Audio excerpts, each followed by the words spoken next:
तया माझे दंडवत तया माझे दंडवत तया माझे दंडवत कपी कुडी हनुमंत कपी कुडी हनुमंत तया माझे दंडवत तया माझे दंडवत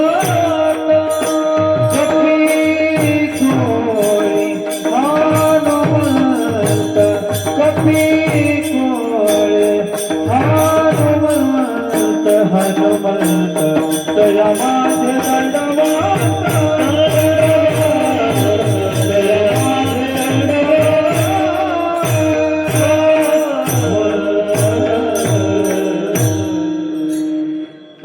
माझी दंडवत कपी कुळी हनुमंत नमो सद्गुरु तुकया ज्ञानदीपा नमो सद्गुरु सच्चिदानंद रूपा नमो सद्गुरु भक्त कल्याण मूर्ती नमो सद्गुरु भास्करा पूर्ण कीर्ती मस्तक माझा पाया मस्तक माझा पायावरी मस्तक माझा पायावरी मस्तक माझा पायावरी वार करी संताचा वार करी संताचा वार करी संताचा वार करी संताचा वार करी संताचा वार करी संता मस्तक माझा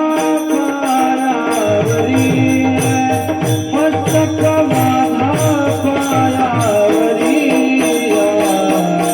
वार करे संताचा वार करे संताचा मस्तक माझा पायावरी मस्तक माझा पायावरी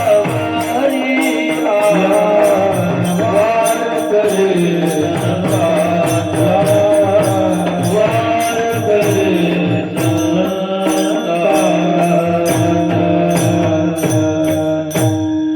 मस्तक माझा पायावरी या वारकरी संतांच्या काय माझी वाणी मानेल संताशी रंजवू चित्ताशी आपुलिया मौली श्रीमंत श्री जगद्गुरु जगदवंदे तुकोबाराय आज सेवेसाठी घेतलेला अभंग चिंतनासाठी जो ठेवलेला अभंग आहे तुकोबारायचा अभंग आहे ही माझी सेवा नसून गुरुवरी धोंडोपंत दादांची सेवा आहे. थोड्या वेळामध्ये आपण सेवा म्हणून करू. सगळी गुणीजन मंडळी गायक वादक आनंदाची गोष्ट आहे. सगळ्यात वारकऱ्याच्या चरणावर नतमस्तक होऊन सेवेला आपण सुरुवात करू. भागवताचार्य महाराज त्यांच्याही चरणावर माझा साष्टांग दंडवत आहे. तुम्ही आम्ही आनंदाने खेळी मिळणे अशा प्रकारची सेवा करू. तुम्ही आम्ही खेळी मिळी गदारुळी आनंदाने अशा प्रकारची सेवा करू. बघूत आपल्याला जशी जशी येळ मिळत. एखादी राहिला अभंगाचा विषय राहिला तर मी मला राहू दे, आता पुन्हा कधी तर बघता येईल. वेळ झाला तर सांग, मला काही कळणार सांगत असताना लागली समाधी एक तर मग काही सुधार कळणार नाही म्हणून मला टाइम झाला म्हणलं की सोडतो, तुम्हाला घाबरू नका. काय या अभंगामध्ये तुकोबाराय जे देवाला काही मागू शकत नाही त्याची सेवा देव करतो. देवालाच नाही जगात पुढे कोणाला काही मागू शकत नाही अशाची सेवा देव करतो. काही न मागे कोणाशी तोच आवडे देवाशी. तो भक्त देवाला आवडू शकतो. भगवान पंढराच्या पुढे देवाला भक्ती करून जो कोणी मागू शकत नाही त्यांची सेवा देव करतो. भावा तुकोबाराच्या घराण्यामधले माणसं काही मागितले होते का? आणि तुकोबारा या अभंगामध्ये वर्णन करतात की काही न मागती देवान त्याची करू धाविष्य. काही मागितले? काहीच मागितले नाहीत महाराज देवाचे. तुकाराम महाराज कुठेले होते? तुकाराम महाराजांचा घराणा म्हणजे सातारा जिल्ह्यामध्ये महाबळेश्वराच्या पायथ्याशी एक जावली म्हणून गाव आहे. जावली, आणि त्या जावली गावचे मूळ पुरुष विश्वांबर बुवा बाबा तुकाराम महाराजांचे मूळ पुरुष. त्या गावामध्ये फार भांडणे झाले, मारामाऱ्या झाल्या, आणि ते गाव सोडून त्यांनी देहूला आले. जावलीची होती सातारा जिल्ह्यामध्ये. देहूला वास्तव्य केले. देहूमध्ये राहून त्यांनी पंढरपूरची वारी महिन्याला यायची. महिन्याला वारी करायची. आता वारी करणं काय अवघड नाही, काय अवघड आता. सकाळी बसला माणूस तर 2 वाजता 3 वाजता पंढरपूरला चला, चंद्रभागेमध्ये स्नान करून अजून दर्शनाला वाट टाकून संध्याकाळी 8-9 ला बसला गाडी तर सकाळी लागला. काय अवघड वारी, अवघड नाही, अवघड नाही. पण त्या काळामध्ये तुकोबाराच्या घराण्यामधले मूळ पुरुष विश्वांबर बाबा 300 किलोमीटर चालायचे, 300 किलोमीटर याच जाणं 600 किलोमीटर चालावं लागत. वारी महिन्याला करणं म्हणजे अवघड होतं का नाही.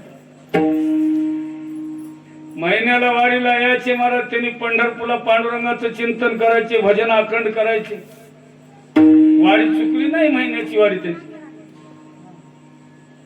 विश्वांबर बाबाचं आयुष्य थकल्या गेलं नाही, वर्धवय झालं, चालण्याची शक्ती क्षीण झाली. विश्वांबर बाबाचे 2 मुलं होते, हरी आणि मुकुंद. त्या हरियाला आणि मुकुंदला सांगितले, हरी आणि मुकुंद तुम्ही वारी करा म्हणले पंढरपूर. बरं बाबा म्हणले ते. त्याने हरी आणि मुकुंद पंढरपूरला यायचं. वारीला हे भाऊ याचा, कोण्या वारीला ते भाऊ याचा. पंढरपूरची वारी करायची, अखंड पांडुरंगाचं भजन करायचे. त्या काळामध्ये विश्वांबर बाबा वैकुंठवासी झाले. विश्वांबर बाबाच्या पत्नीचं नाव होतं आमाबाई. राहिली महाराज ते 2 मुलं, तारुण्य वयाची मुलं, त्यांची लग्न झालेली होते. त्यांनी पंढरपूरची वारी करायची महिन्याची, पांडुरंगाचं भजन करायचे, पण देवाच्या पुढे काहीच मागितले नाही. काय त्यांना देव जाणं काय वाटलं का नाही महाराज. त्यांनी आईला सांगितले, आई आम्ही आता देशाचं रक्षण करण्याकरता जाऊ. देश रक्षण करण्याकरता निघाले महाराज. सरादेव लढाई करण्याकरता म्हणजे मिलिटरीमध्ये गेले म्हणे.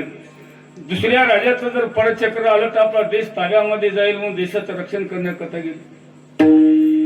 आईनं सांगितली आमाबाईनं, अरे आपल्या घराण्यामध्ये पंढरपूरची वारी आहे, महिन्याची वारी कोण करू शकेल आता, करी का. तुम्ही जर गेला तर ते सरादेव लढाई करण्याकरता कोण करेल पंढरपूरची वारी, तुम्ही जाऊ नका म्हणून सांगितली म्हातारीनं. आईनं सांगितली, ते मानले नाहीत मला ते 2 मुलं. देशाचं रक्षण करण्याकरता गेले. दोघही भाऊ युद्धामध्ये मरण पावले. हरी मरण पावला आणि मुकुंदही युद्धामध्ये मरण पावले महाराज. त्या लग्न झालेलं होतं. मुकुंद हे वडील होता, धाकटा भाऊ हरी होता. हरीची पत्नी 6 महिन्याची गरोदर होती. मुकुंदाची पत्नी गरोदर नव्हती त्या काळात. त्यांचं प्रेत गावाकडे पाठवून दिलेलं होतं मला दहन करण्याकरता. ती मुकुंदाची पत्नी आपल्या पतीबरोबर सती गेली त्या काळामध्ये. मालक तर ते वैकुंठवासी झालेले होते. 2 मुलं युद्धामध्ये मरण पावले. वडील सून सती गेली. आता म्हातारीला केवढं दुःख झालं. धाकटी सून गरोदर होती, हरीची पत्नी म्हणणारी. तिला शास्त्राच्या नेम धर्म नाही ती सती जाण्याकरता, अधिकार नाही तिला सती जाण्याचा. ती राहिली. मला धाकट्या सुनेला घेऊन आमाबाई राहिली. 6 महिन्याची गरोदर होती. केवढं दूर झाला असं होती. पुन्हा प्रसूत काळ झाला. प्रसूत झाल्यानंतर मुलगा झाला हरीला. हरीच्या पत्नीला थोडं म्हातारीला बरं वाटलं. काही कामानं वंशाला मुलगा झाला म्हणजे त्या मुलाचं म्हातारीनं विठ्ठल ठेवली. विठ्ठल म्हणायची. काय प्रेम करायची. कारण 2 मुलं युद्धामध्ये मरण पावले. वडील सून सती गेली. मालक वैकुंठवासी झाले. केवढं तू झालं होतं त्या आमाबाईला. धाकट्याच्या मुलाला घ्यायची, प्रेम करायची. पंढरपूरची वारी करशील का रे बाबा म्हणायची त्याला. 11 वर्षापर्यंत म्हणायची. 11व्या वर्षी म्हणण्यास सुरू केली, पंढरपूरची वारी करशील का रे विठ्ठल तू. म्हणल्यावर आई करतो म्हणला ते मुलगा विठ्ठल म्हणणार. आणि 11व्या वर्षी पंढरपूरची वारी चालू केली. महिन्याला वारीला याचा विठ्ठल महाराज. काय सेवा केली असते पांडुरंग. पण पांडुरंगाच्या पुढे काहीच मागितले नाहीत महाराज. भक्ती केली. ते भक्तीचं ऋण डोक्यावर होऊ लागलं पांडुरंगाचे. विठ्ठलाचं आयुष्य संपत आलं, हातपाय थकले गेले. विठ्ठलाचा मुलगा होता पदाजी. पदाजीला सांगितले, पदाजी तुम्ही वारी करा आता पंढरपूर. पदाजी महिन्याला वारीला यायचं, पांडुरंगाची सेवा करायची, अखंड चिंतन करायचं. पदाजीचं आयुष्य संपत आलं, हातपाय थकले गेले, वृद्धवय झालं. पदाजीचा मुलगा होता शंकर. शंकरला सांगितले, शंकर तुम्ही वारी करा आता पंढरपूर. शंकर महिन्याला वारीला यायचा. महाराज काय वारी केली असते पंढरपूर. शंकराचा मुलगा होता कन्या. कन्याला सांगितले, कन्या आता माझे हात पाय थकले, वृद्धवय झाले, चालण्याची शक्ती क्षीण झाली, पंढरपूरला चालता येऊ शकत नाही, तू जा म्हणले. कन्या महिन्याला वारीला यायचा. कन्याचे आयुष्य संपत आलं, वृद्धवय झालं, त्यांचे हातपाय थकले गेले. कन्याचा मुलगा होता बोलोबा. त्या बोलोबाला सांगितले, बोलोबा तुम्ही वारी करा आता पंढरपूर. बोलोबा महिन्याला वारीला यायचा. काय भक्ती केली असतील, काय सेवा केली असतील तुकोबाराच्या घराण्यामध्ये माणसं. बोलोबा महिन्याला वारीला यायचा. पांडुरंगाच्या पुढे काहीच मागायचे नाहीत महाराज. बोलोबाला बघितले म्हणजे पांडुरंग भगवान पंढरा खाली मान घालायची महाराज, आणि डोक्यावर ऋण झालं होतं भक्तीचं. बोलोबाला बरेचसे मूलबाळ झालं नाही त्या काळामध्ये. 50 वर्ष होऊन गेली. 50 वर्ष झालं मूल नाही, बाळ नाही, काही नाही पोटी. बोलोबाच्या पत्नीचं नाव कनकाई होतं. कनकाई म्हणायला सुरुवात केली, अहो तुम्ही महिन्याला पंढरपूरला जाता, व केव्हा तर घेऊन चला आम्हाला पंढरपूरला. केव्हा तर चला म्हणू शकत नाही तुम्ही. बोलोबाने सांगितले, ये माझ्यावरून नेतो खरपतो, पांडुरंगाला काही मागायचं नसलं तरी ये म्हणजे. नाही हो, काही मागू शकत नाही पांडुरंगाला, घेऊन चला म्हणजे. बोलोबाने पत्नीला कनकाईला घेऊन पंढरपूरला आले. चंद्रभागेमध्ये स्नान केले आणि महाद्वारामध्ये पांडुरंगाच्या दर्शनासाठी गेला असताना बोलोबाला बघितल्यावरच पांडुरंग खाली मान घालायचे. एखाद्याचं ऋण जर आपल्या डोक्यावर झालं तर देणारा माणूस जर समोर जर आला, त्याचं ऋण जर नाही फिटलं तर आपण खाली मान घालू शकत नाही. आपणही खाली मान घालतोच. अरे अरे किती दिवस आले याचे पैसे वावण्याचं ऋण फिटण्या गेलं, बघल्या खाली पापण पडतेच होते. खाली मान घालतोच तुम्हाला. तसं पांडुरंग खाली मान घालायचे महाराज बोलोबाला बघितल्याबरोबर. बोलोबा काय केली, पांडुरंगाचं दर्शन घेतलेले आहेत. गरुड खांबाला भेट देण्याकरता अशी गेलेली होती महाराज, भेट देण्याकरता. त्याची पत्नी कनकाई मागून आली. पांडुरंगाचं दर्शन घेत असताना घातला बाबा तिला थोडं वर मान केला. आई साहेब काही चेहरा सुकल्यासारखा वाटतोय तुमचा म्हणा. काय झालं, तुमची उदास वरती दिसू लागली, झालं तरी काय तुम्हाला. वरी मान करून बोलायला सुरुवात केली. गोरळ घातल्यावर जगाचा मालकच होता, त्याला काय करता विषय. तुका म्हणे कळा नांगी जयाच्या अशी कळा. देवा आमच्या पोटी मुलबाळ नसल्यामुळे आम्ही उदास आहोत म्हणजे. यानं म्हणला देव का म्हणला. देलं तर चांगलं होतं म्हणल्यावर देलो जा म्हणला. देलो जा म्हणला की वरी मान केला बाबा भक्तीच्या ऋणामधून झाला. बोलोबा गरुड खांबाला भेट देऊन तिकडे बघतात पांडुरंगाकडे, काय वरीमान केले. आज कशी वरीमान केला म्हणजे. आपल्या पत्नीला विचारले, पांडुरंगाला आज काही मागितली तर नाहीच की. नाही हो, काही मागायला नाही, पण पांडुरंगानेच मला विचारले की जी उदास वरती दिसू लागली, आई साहेब तुमचा चेहरा सुकल्यासारखा वाटतं, झालं तरी काय तुम्हाला म्हणल्यानंतर. हा मी म्हणलो, देवा काही नाही, आमच्या पोटी मुलबाळ नसल्यामुळे आम्ही उदास आहोत. मग देव का म्हणला, दिलं तर चांगलं होईल म्हणलो मी. गेलो जा म्हणला, झालं एवढीच वाचे. अरे अरे पांडुरंगाला काही मागू नये, पण मागितलीस मुलगा मागितलीस, पण चांगला तर मागितलीस की म्हणले. तसं काही मागितलं नाही, मुलगा देतो म्हणले, त्यांनी द्या म्हणलं. झालं जा जा म्हणले, अजून मागून घ्या जा म्हणले. पुन्हा पांडुरंगाकडे गेली, देवाला म्हणते, देवा तुम्ही मला मुलगा देतो म्हणलात, पण कसला देणार सांगा. भगवान पंढरा म्हणतात, कसला देऊ सांगा. काही लेकर जन्माला येतात नाही. एका राजाला बरेचसे दिवस मुलबाळ झालं नाही, मला झालं नाही. राणी साहेब गरोदर झाल्या. परिसरामधल्या लोकांना आनंद झाला. राजाला बऱ्याचशा वर्षाला मुलगा होऊ लागला म्हणजे लोक सगळ्याच लोकांना आनंद झालेला आहे. राणी साहेब प्रसूत झाल्या. दासीला विचारायला सुरुवात केली, ग राणीला काय झालं ग? तिनं प्रेमाच्या भरातच म्हणायला सुरुवात केली, रांडला पोरग झाले, रांडला पोरग. हे भाषा आहे, हे भाषा प्रेमाचीच म्हणायला लागली. मी काय माझ्या पदार्थ उगा फरकट कथा मी तुम्हाला सांगू शकत नाही, तुम्हाला प्रमाणाने सांगतो. नाही तुम्ही उगा ऐकत राहा जरा फक्त. नाही देखो नि हरकली अंड आणि पुत्र झाला म्हणे रांड, रांडला पोरग झाले. म्हणजे आनंदाच्या भरामध्ये मनात सुरुवात केली तशी. देखो नि हरकली अंड पुत्र झाला म्हणे रांड, रांडला पोरग झालं, रांडला पोरग. राजाची पत्नी रांडला पोरग झालं म्हणते, म्हणजे भाषा पण प्रेमाची पण. तर कसला झाला? तो झाला भांड, भांडखोर झाला. सहाड चोरटा शिंदळ जाय तिकडे पिढी लोका, जोडी भांडवल थुंका, थोर झाला चुकान वरका नाही घातली. आणि त्याच्या आईनं तवाच का त्याला वरासहित गाडीमध्ये घातली नसेल. असले लेकरजण मला असे लेकरजण काय उपयोगाचे सांग? पिढ्या लोकांना करणारे, चाड चोरटी शिंद कळी लावणारे, भांडणं लावणारे असे लेकर जन्माला येऊन काय उपयोगाचे? असलं तर मुलगा मागितली नाही की नाही, तसं काही. पुन्हा गेली पांडुरंगाकडे, देवा तुम्ही मला मुलगा देतो म्हणत, कसला देणार? भगवान पंढराय म्हणले, कसला देऊ सांग म्हणजे, तुम्ही जशी आहात तसला मला मुलगा. तथाच तो म्हणून भगवान आमचा पंढराय म्हणले, तेच तुकोबार आमची 8व्या पिढीला जन्माला. आमचा भगवान पंढराय किती गुणांनी संपन्न आहे? 6 गुणांनी संपन्न आहे. षडगुण ऐश्वर्य संपन्न एक भगवंताची जात. एकच भगवान आहे 6 गुणांनी संपन्न असेल, दुसरा देव आहे का?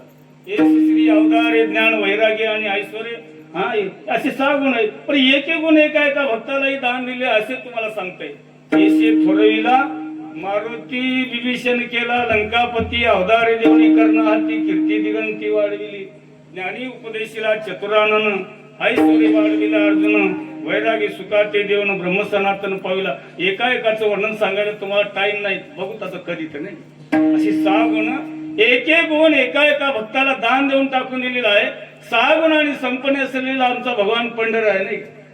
आणि 6 गुणांनी संपन्न असलेले आमचे तुकोबार जन्माला आले आणि ते तुकोबाराच्या अभंगामध्ये वर्णन करतात. आणि जे देवाला काहीच मागू शकत नाही त्यांची सेवा देव करत नाही.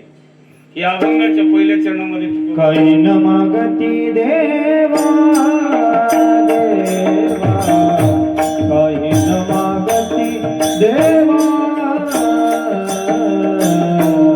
काही न मागती देवा, काही न मागती देवा, काही न मागती देवा देवा, काही न मागती देवा, काही न मागती देवा, काही न मागती देवा, काही न मागती देवा. करू भक्ती या देवा, राजाची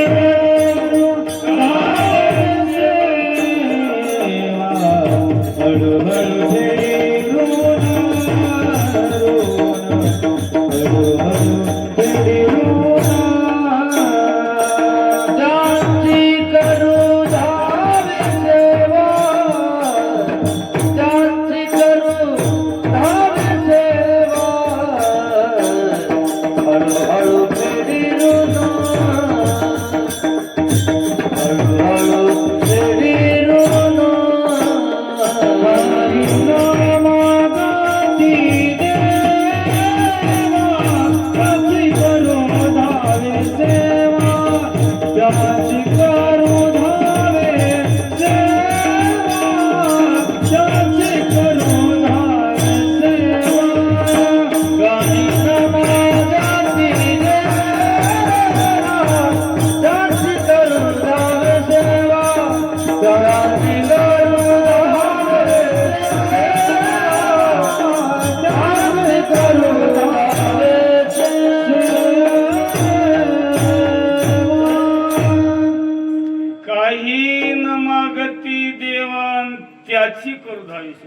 सेवा देव करतो. आमच्या दादासाहेबांची सेवा देवानी केलं महाराज. आमच्या दादांची सेवा केली, त्यांची करू धावी सेवा. आमच्या दादासाहेबाचे ते का राघोबा म्हणून वारकरी होता पंढरपूर. फक्त वारकऱ्याची सेवा करत होता, काही करत नव्हता ती दादांच्या फळावर.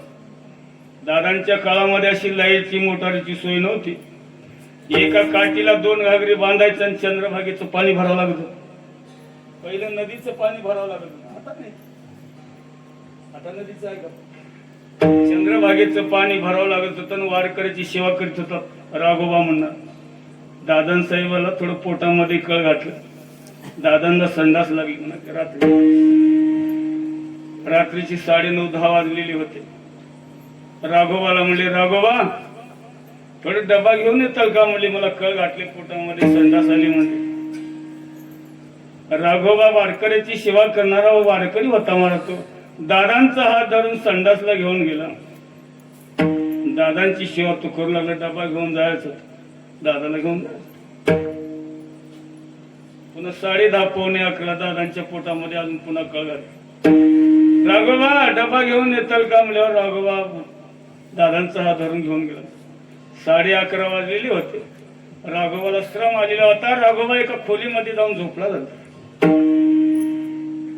11:30-11:15 वाजल्याबरोबर दादासाहेब म्हणा सुरुवात केली, राघोबा थोडं डबा घेऊन येताल का? म्हणजे आता कोण घेऊन येऊ डबा? दादा राघोबाच्याच वेशाने भगवान पंढराली महाराज दिवस आले. राघोबाच्या वेशाने आलो की दादा म्हणले, दादांचा हात धरून संडास लावून दादांची संडास साफ केली पांडुरंगाने. महाराज काय सेवा केलं? त्याची करू धावे सेवा नाही काय. रात्रभर आमच्या दादांची संडास पांडुरंगाने साफ केली. महाराज तासाला 2 तासाला कळ निघायची संडास लागली होती.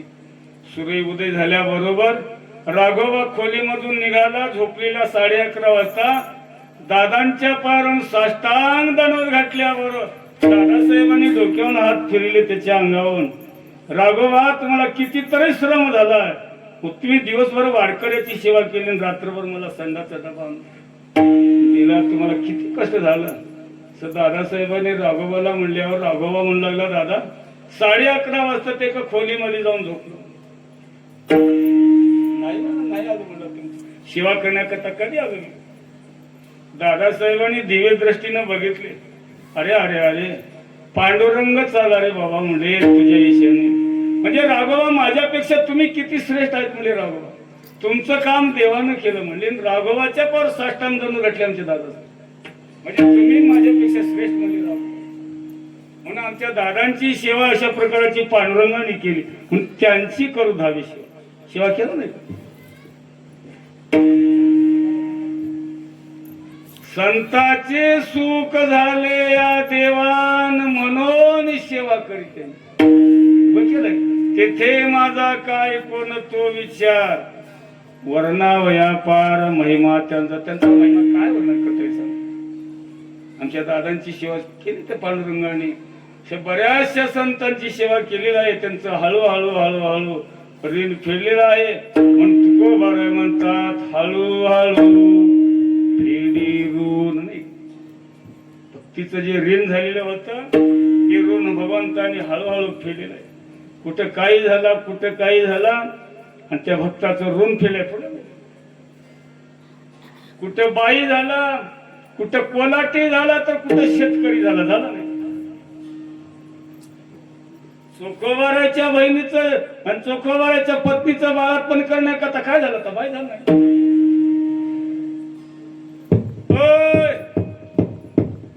वहिनी दार उघडा म्हणून निघाला. वहिनी उघडा द्वार हाका मारे. सुखोबाची बहीण झाला शारंध. वहिनी उघडा द्वार हाका मारे. देवाला रात्रीच्या उघड सेवा केलाय का? उघड केला नाही सेवा. तुम्ही माणसं असून माणसाचे तोंड विठ्ठल विठ्ठल म्हणणार. चोखोबाचे हाड विठ्ठल विठ्ठल म्हणले. काय भक्ती केली तिथे? सेवा केलाय का? ते उभं केला नाही सेवा. भक्तीचं ऋण झालं होतं पांडुरंगाच्या डोक्यावर. चोखोबारायचं उग शिवाय केलं का? चोखोबाराच्या पत्नीचं बाळ तुम्ही उभं केला का? चोखोबाराची पत्नी ज्यावेळेस प्रसूत काळ जवळ होण्याचा टाइम आला होता, आपल्या पतीला विनंती करून बोलायला सुरुवात केलेली होती. प्रसूत काळ जवळ आलेला आहे, काहीतरी बाळपणाची सामुग्री घेऊन ये म्हणून. चोखोबार पत्नीचे शब्द ऐकले, प्रपंचाचं वज कोण वागवा म्हणून ती बहिणीच्या घरला निघून गेली. त्या बहिणीच्या घरला निघून गेल्यावर काम कोण करायचं? चोखोबाची कांता अशी ती गर्भी, झाले तीस पूर्ण मास, करोनी विनंती पतीशी बोलताना असावे साहित्य घरामध्ये. काहीतरी साहित्य घेऊन या, ऐकून या चोखा करीतसे विचार, कोण ऐसा घोर वागवावा, प्रपंचाचं वज कोण वागवा म्हणले. बहिणीच्या घरला निघून गेली. न पुसता गेला बहिणीची या गावा, आनंद के शिवाळे. न पुसताना बहिणीच्या गावाला निघून गेली चोखोबारा. 12 वाजलेले, 1 वाजलेले आहे. त्यांची पत्नी मालक कुठे गेले असतील? सकाळी सकाळी माझ्या पतीला मी काम सांगितले, पूजा करण्याचा टाइम झालेला आहे, जेवणाचा टाइम झाला, भूक लागली असेल. 2 प्रहर झाले, नयेची भोजना, कांता विचारणा करीत असे. 12 वाजून गेलेले आहे दिवसाचे. जेवणाची वेळ झाली, पूजेची वेळ झाली, कुठे गेले असते? गावामध्ये शोधायला सुरुवात केली महाराज, कुठंच भेटले नाही चोखोबार. शोधिताची तेव्हा संध्याकाळ झाला आणि पती माझा गेला कुणीकडे गेले असते. त्याचा इतिहास फार लांब आहे, तुम्हाला सांगायचं. कुठले होते चोखोबार? पुणे जिल्ह्यामध्ये नेहूरची होते, नेहूरची. आणि नेहूरून पंढरपूरला आली होती. त्याची आई कसं कसं जन्माला आले त्याचा फार इतिहास मोठा आहे, तुम्हाला एक एक सांगायला तुम्हाला वेळ मिळू शकत नाही. चोखोबार कसे जन्माला आले? नेहूरच्या पाटलाचा नेम होता पूर्वी काळामध्ये. पहिली रास झाली म्हणजे पांडुरंगाला देवाची महाराज रास ते करून नेहूरच्या पाटला. पहिले काढीत होते रास, काढीत नव्हती का मला? कळत पडले की रास काढायची. आता नाही कोणी काढू, आता कोण काढले? आता भूत लागली पाठी नाही. खळं पडले म्हणजे देवाला रास काढीत होती पूर्वी माणसं, टोपल्याने काढीत होती. तसं नेहूरच्या पाटलाचा नियम होता की कोणतीही रास झाली तर पांडुरंगाच्या नैवेद्यासाठी पंढरपूरला पाठीत होती. वैशाख महिन्यामध्ये रास आली, कोणती? आंब्याची रास होणार. आंबे आले. नेहूरच्या पाटलाने सांगितले, बाबा पांडुरंगाला आंबे द्यायचे नैवेद्यासाठी. एक माणूस होता नौकर, त्याला म्हणले, जातोस का रे बाबा पंढरपूरला? म्हणजे एक गावामध्ये एखादी माणूस मजुरीचा बघ म्हणजे, पांडुरंगाच्या नैवेद्यासाठी आपल्याला आंबे पाठवायचे. पहिली रास आलेली आपल्या शेतामध्ये. तो गावामध्ये शोधला नौकरदार, पण माणूस मिळाला नाही मजुरीचा. तर नौकरदार म्हणू लागला, पाटील मी आंबे घेऊन गेलो तर चालणार नाही का पांडुरंगाच्या नैवेद्यासाठी? चालेल रे बाबा, जा म्हणजे पाटील. पण 150 आंबे आहेत द्यायचे पांडुरंगाच्या नैवेद्यासाठी, तुला जातील का ते आंबे? आता 150 आंबे म्हणजे काय? असे आंबे एवढे लहान लहान होते, असे मोठे मोठे नारळासारखे एक आंबा होता, मोठे मोठे आंबे होते. 150 आंबे बघ म्हणले, एखादी 150 आंबे एका टोपलीमध्ये घाल. अशी मोठी एक टोपली घेतली, त्या टोपलीमध्ये मेजून घातले तर 80 आंबे मागली मारले. उचल बरे म्हणले नौकरदाराला. त्याने उचलून बघितलं, टोपली उचलला गेली 80 आंब्याची. त्याने मग नौकरदाराने सांगितलं, पाटील नाही जरी टोपली जरी उचलली तर एवढे आंबे नेतो मला नौकर. बरं ही 80 आंबे ने दुसरे बाबा 70 आंबे आता बाकीचे कोणाला नेता येईल? बघ एखादी मजुरीचा माणूस म्हणले गावामध्ये तुझ्या बरोबर. पुन्हा गेला गावामध्ये, माणूस शोधला मजुरीचा, माणूस काही मिळाला नाही. तो पाटलाला म्हणू लागला, पाटील माझी पत्नी घेऊन गेल तर चालणार नाही का? आम्हा दोघांनाही पंढरपूरची वारी घडेल, पांडुरंगाचं दर्शन आम्हालाही घडेल दोघांना. माझ्या पत्नीची मजुरी द्या, मी तर पाडव्याला नौकर राहिलेला आहे. चांगली गोष्ट आहे म्हणले पाटलाने, जा बाबा म्हणले मंजुरी देतो म्हणले. बाईच्या टोपलीमध्ये 70 आंबे घातले, या बाबाच्या टोपलीमध्ये 80 आंबे घातले. बाणन डोक्यावर आंबे उचलून दिले, वाटेमध्ये खायचं नाही, पांडुरंगाच्या नैवेद्यासाठी पाठवत आहे, जर खाला तर तुम्हाला शिक्षा लागेल म्हणजे. नाही काही खाऊ शकत नाही म्हणले ते. पंढरपूरला निघाले, पुणे जिल्ह्यामधून नेहरून निघाले मारुती. ही बाई पुढे पुढे चालायची. एक म्हातारा आला, खपीस म्हातारा, देवच आला होता पांडुरंग म्हाताऱ्याच्या वेळी. बाईला म्हणू लागला, आई मला भूक लागली, काही तर खायला देऊ नका. बाई म्हणू लागली, बाबा काय देऊ तुला खाण्याकरता, काय आहे आमच्याकडे, काही नाही आमच्याकडे. म्हातारा मरतो म्हणला, लांब पडला, डोळ्या सुरुवात केला, डोळे पांढरे करायला सुरुवात केला.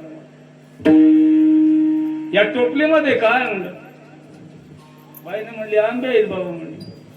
मग एक आंबा देईल तर चालणार नाही का म्हणून. नाही रे बाबा तुला देता येऊ शकत नाही, पाटलाचा आदेश आहे, वाटेमध्ये कोणाला आंबा देतात ते पांडुरंगाच्या नैवेद्यासाठी देत आहे, आणि तुम्ही जर दिला तर आंबा जर कमी आला तर शिक्षा लागेल म्हणून सांगितली, बजावून सांगितले, तुम्हाला देता येऊ शकत नाही. म्हातारा लांब पडून डोळे पांढरे करू लागले. बाईला दया आली, म्हातारा मरते की म्हणली.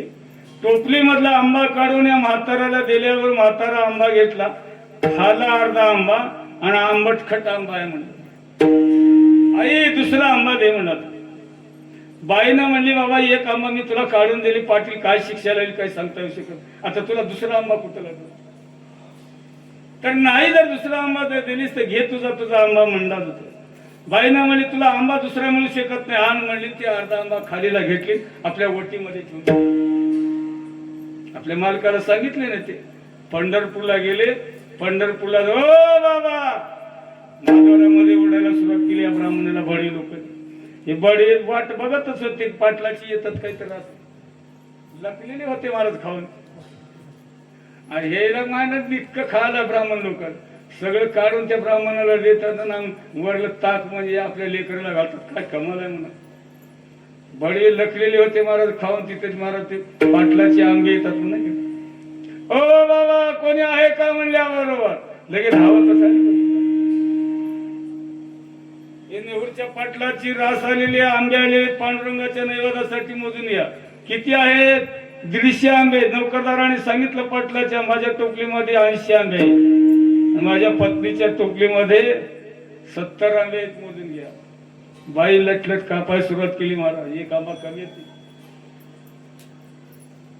80 आंबे निघाले या बाबाच्या टोपलीमध्ये. बाईची टोपली मोजत असताना एक आंबा कमी आला. बडी लोक म्हणले, एक आंबा कमी आहे की. बाबा एक म्हातारा आला होता म्हणला, डोळे पांढरे केला, वाटेमध्ये डोळा सुरुवात केला, मला दया आली, टोपली मधला आंबा मी काढून दिली. तर म्हातारा काही खाला नाही, अर्धा आंबा खाला ना, अर्धा आंबा फेकून दिला. आणि माझ्या वटीमध्ये आहे म्हणून वटीमधला आंबा असं दाखीत असताना महाराज त्या वटीमध्येच त्या आंब्याचं लेकूर झालं. आंबियाचा बाळ झाला तेव्हा, आंबियाचा बाळ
आंबियाचा बाळ झाला तेव्हा काय नामदेव वर्णन करतात. त्या आंब्याचं लेकूर झालं. आंबा चोकून खालेला होता, त्या आंब्याचं लेकरू झालं. वटीमध्ये बघितल्यावर पंढरपूरच्या लोकांना आश्चर्य वाटलं, आणि त्याच लेकराचं नाव आंबा चोकून खाल्यामुळे चोखोबा. इतिहास आहे, त्याचे चरित्र आहे. आणि त्याच चोख पुन्हा गेले नाहीत, त्यांनी गेले नाहीत नोकरी करण्याकरता. फारच पश्चाताप झाला त्या जोडप्याला, नवरा बायकोला. पंढरपूर मध्येच राहिले. आता नोकरी पांडुरंगाचं चिंतन करत राहिले. त्यांना दुसरी मुलगी झाली आणि ते मेहूरला दिले. मेहूरची मुलगी चोखोबारायला केली. झालं, लग्न बी झालं नाही.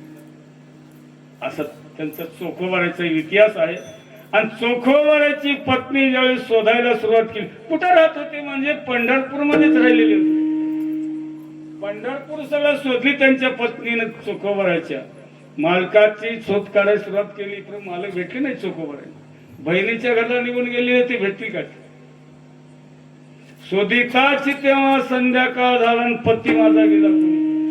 कुणीकडे गेले असते माझे पती? दुःख करू लागली महाराज.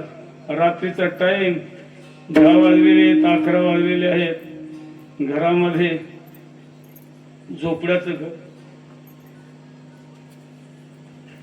काय अवस्था, काय हालापेष्टा त्या संतांच्या. घराला ताटी लावलेली, काही दार तर होतं. ताटी लावायचं ते पुढे बनमीला ताटी लावायची, तसली ताटी घराला होती. घरामध्ये दिवा लावलेला. पर सुतकाळ होण्याचा टाइम आलेला होता. घरामध्येच म्हणायला सुरुवात केलेली आहे, पांडुरंगा माझ्या पतीला घेऊन येताल का होत? अहो पांडुरंगा ना त्याशी आता न सांगे मी वार्ता संसाराची. माझ्या पतीला आता पुन्हा मी काम सांगू शकणार नाही. माझ्या पतीला घेऊन विरक्ताशी मी तो सांगितले काम आणि कैसा झाला ब्रह्माजी. मला बुद्धी तरी कशी आठवली माझ्या पतीला काम सांगण्याकरता. पांडुरंगाला बोलायला सुरुवात केली. महाराज कोण यावं? स्वतः पांडुरंगच बहिणीच्या वेशाने चोखोबाराची आली होती. सगळी बाळापणाची सामग्री डोक्यावर घेतला. ओय वहिनी, वहिनी उघडादार हक्का मारी. वहिनी उघडादार हक्का मारी. वहिनी उघडादार हक्का मारी. वहिनी उघडादार हक्का मारी. चोखोबाची बहीण दादाच्या रंगाने. वहिनी उघडादार हक्का मारी. वहिनी उघडादार हक्का मारी. चोखोबाची वंशधाराचा रंगाने. वहिनी उघडादार हक्का मारी. वहिनी उघडादार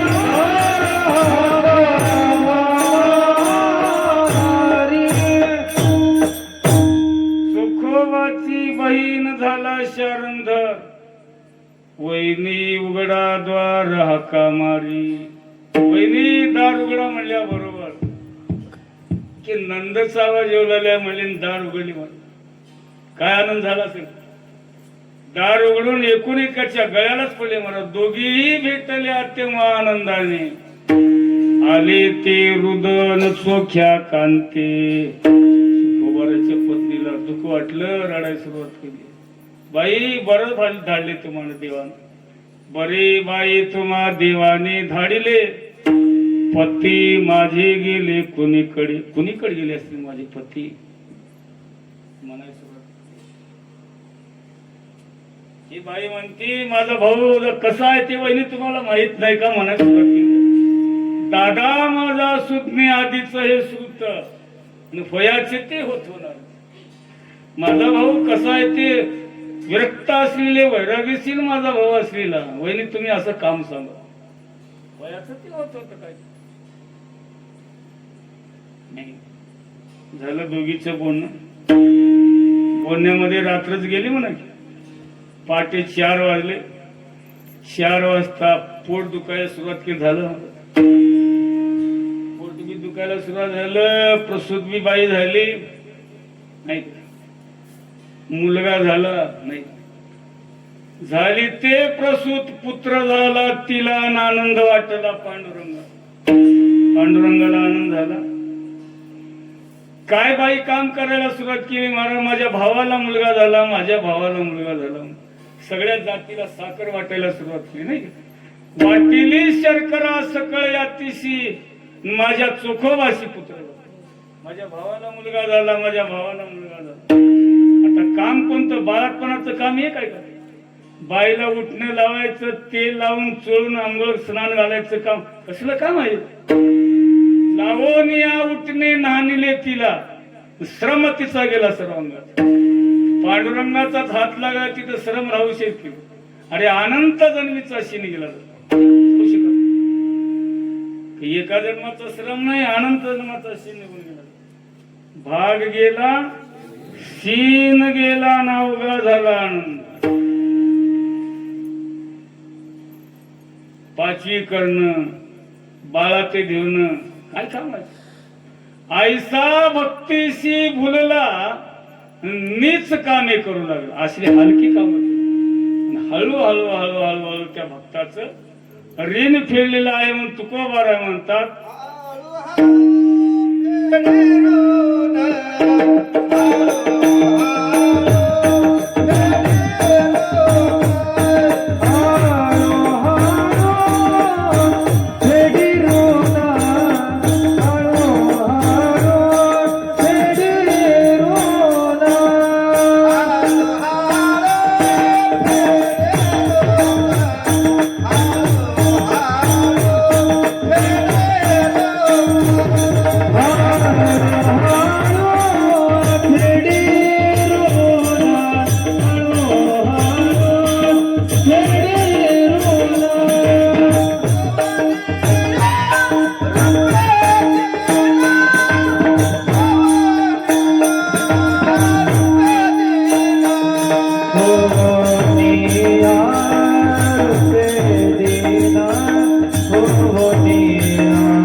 अनेक रूप धारण केलं. पाचवी झाली तर लेकरू नाही. 12 दिवस झाले. 12व्या दिवशी बाळ ते पाळणा घाली तसे राणा वैकुंठीचा. बोलावणी सुवासिनी पाळणा घातले. नाम ठेवले कर्म मिळा. कर्म मिळा त्या लेकराचं नाव ठेवलेलं आहे. 12 दिवस झाले, 13 दिवस झाले, 15 दिवस झाले, 1 महिना झाला. महाराज बाळापण करा. 1 महिन्याला आठवण आली चोख वारायला बहिणीच्या इथे. पत्नीनं सांगितलेली होती प्रसूत काळ जवळ आला म्हणून काहीतरी बाळापणाची सामग्री घेऊन या म्हणून सांगितलेली होती.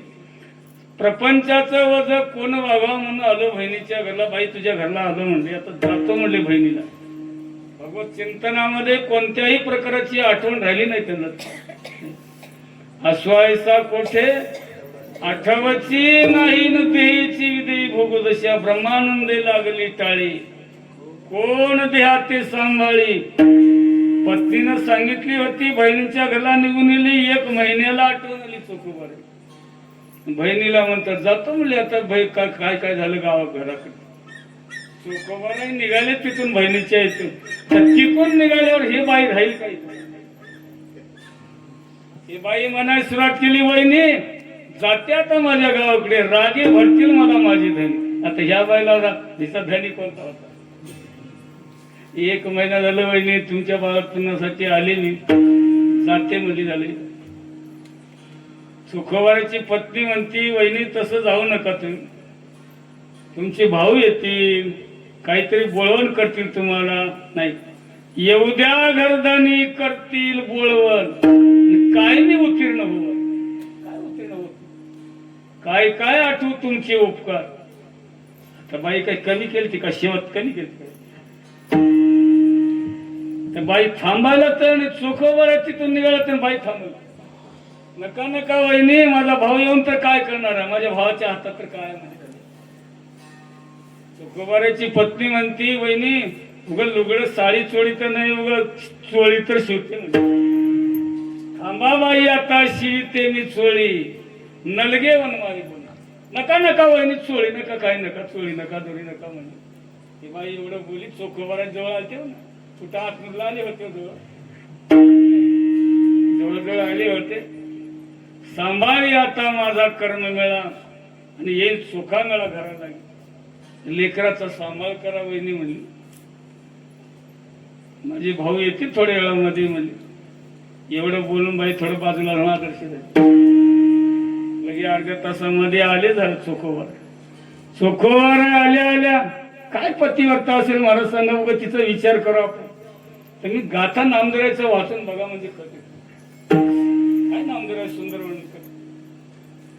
मालक पती आल्या आल्या पाण्याची झारी घेतली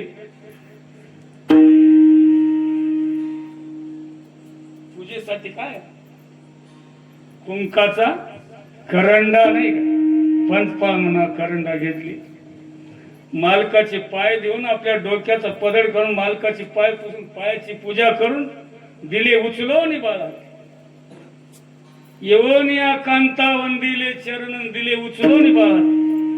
काय म्हणत होते बरं बायका आपल्या वैचार तुझं तोंड तिकडेच का काळा झालं नसं 1 महिना झालं बाळाबाई बाळातीन झाली आणि नाही आल्या आल्या पतीची सेवा काय केली तिने येऊन या कांता वंदिले चरण दिले उचलून बाळती घ्या लेकरला दर्शन घेऊन ती पायाची पूजा. बाई आताच गेली तुम्हाला वाटेमध्ये भेटली असतील बाई म्हणायची बाई आता गेल्या भेटल्या वाटेशी खंती या जीवाशी वाटे आताच बाई गेली की तुम्हाला वाटेमध्ये भेटली असली तर कुठं चोखोबार म्हणजे मी बहिणीच्या घरला गेलो हे बाई कुठली आहे कैची बाई येथे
बहिणीच्या घरला मी गेलो होतो म्हणले कुठली बाई आली कैची बाई येथे आली पांडुरंग धन्य तुझी भागी भेटी झाली.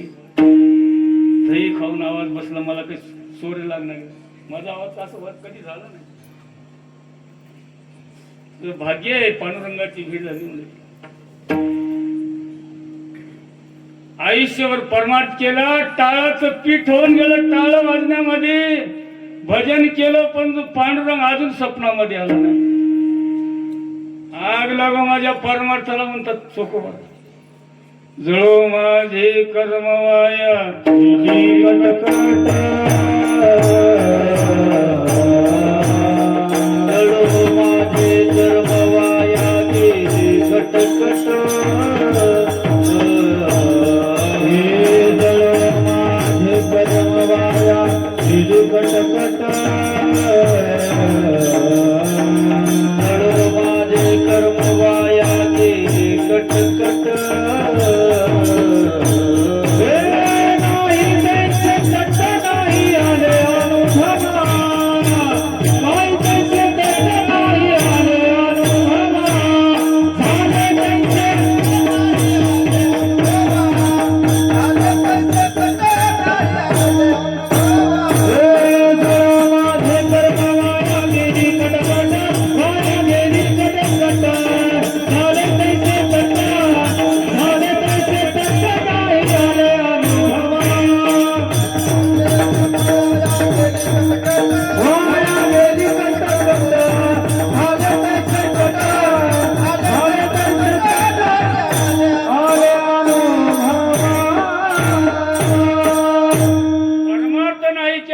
कटकट केलं म्हणे, टाळाचं पीठ झालं, अजून देव स्वप्नामध्ये आला नाही. आग लागो माझ्या परमार्थ.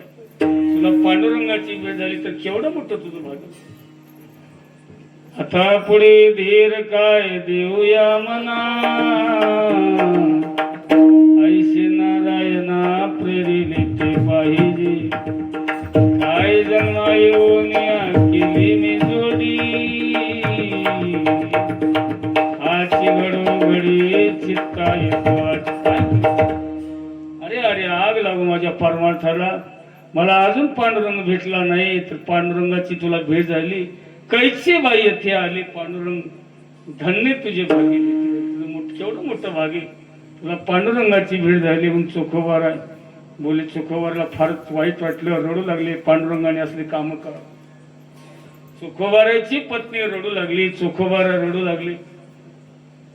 मला सांगायचा विषय म्हणजे काय, अनंत रूप अनंत वेश धारण करतो आणि भक्ताचं हळूहळू हळूहळू हळूहळू ऋण फुट, हळूहळू फेडी ऋण होऊन या रूपी दिन. काही न मागती देवा, त्याची करू धावे शिवा. हळूहळू फेडी ऋण होऊन या रूपी दिन. विठ्ठल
विठ्ठला विठ्ठला विठ्ठला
धडकणार म्हणा धडकणार.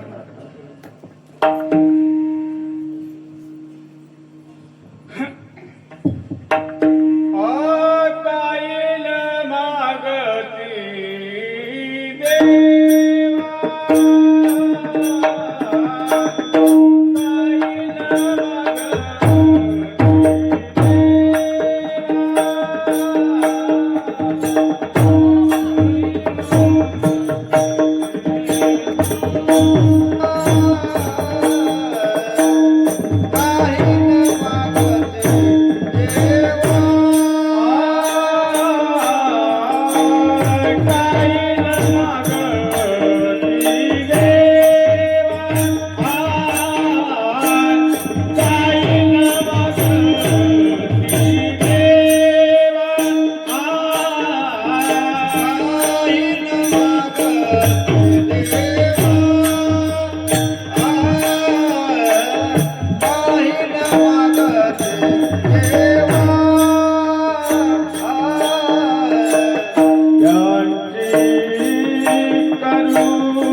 अनेक प्रकारचे रूप धारण करतो नाही.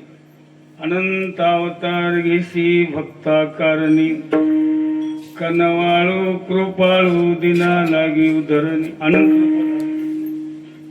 अनंत रूपे अनंत वेसे देखील व्यात्याशी बाप रुक्मा देव रुखून बांधली कैसी अनंत रूप अनंत वेश धारण करतो भक्तासाठी आणि त्या भक्ताचं ऋण फेडतो महाराज नाही का?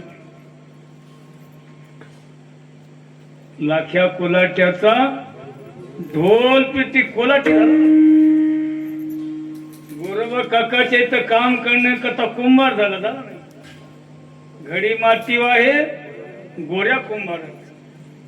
धनाजी जाटाचे शेतकरी झाला एका ठिकाणी. कुठं बाई झाला, कुठं कुंभार झाला, कुठं कोलाटी झाला. अनेक रूपात तो धारण करतो. धनाजी जाटाची शेतपरी भरियली हुंडी नरशी मेत्याची. धनाजी जाटाची शेतकरी. धनाजी जाटी म्हणून एक हरिभक्त होता. जाटी नावाच्या जातीमध्ये वारकरी घरला आलेले होते. पत्नीला विचारले त्यांनी घरामध्ये काय आहे का वारकरीला जीव घालणे. पत्नीनं सांगितली घरामध्ये आपल्या काहीच नाही. म्हणजे ज्वारीचं पीठ नाही, तांदूळ नाही, कणिक नाही, कशाचंच पीठ नाही. काय आहे आपल्या घरामध्ये? पत्नीनं सांगितले फक्त बी आहे म्हणली गव्हाचं. मग गव्हाचं बी दळून वारकरीला पोळ्या करून घाल म्हणले. काय माऊली असेल महाराज. गव्हाचं बी होतं 4 पहिल्या ते दळून वारकऱ्याला दळून पोळ्या करून घातली त्या माऊली. कार्तिकीची वारी आली. वडिलांनी विचारले धना कार्तिकीची वारी आली म्हणले तुमची आता. हा आली बाबा म्हणजे तुम्ही गहू पेरून जावा आता पंढरपूरला म्हणले वडिलांनी. होय शेतामध्ये पेरा गहू पण बीच नाही. बरं बाबा म्हणले धनाजी. गावामध्ये वडील फिरण्याकरता गेला असताना खांद्यावर हाडपीठ टाकले पंढरपूरला निघून गेला. ह्यानं धनाजी पंढरपूरला जायला वडील गावामध्ये गेलेले होते. धनाजी कुठे गेले म्हणून विचारतील का नाही. त्यांनी पंढरपूरच्या वाटेला लागायला धनाजीच्याच वेशाने दिवाळी झालं. वडील गावामधून फिरून आले. धना मग आता केव्हा जाणार तुम्ही पंढरपूरला? हा उद्या जातो बाबा म्हणले. मग आज गहू पेरून जावा तुम्ही. वडिलांनी सांगितले धनाजी. बरं बाबा म्हणला. हा बाबा खांद्यावर झुपण टाकला, बैल लावला, महाराज शेतामध्ये घेऊन गेला. देव चाला होता धनाजीच्या विषयाने. शेत पेरायला का अरे शेत पेरणं झालं 4 वाजताच बैल घेऊन आले महाराज गेला. धना शेत झालं का पेरणं म्हणले. झालं बाबा म्हणले. अरे 6 एकर जमीन झाली का पेरणं म्हणले. हा 6 एकर पेरलं बाबा म्हणले. त्याची फासाठी वगैरे रासणी वगैरे रासणी बी केलं बाबा. देव चालव आता तिथं काय विषय नाही का काम कर. झालं पेरणं.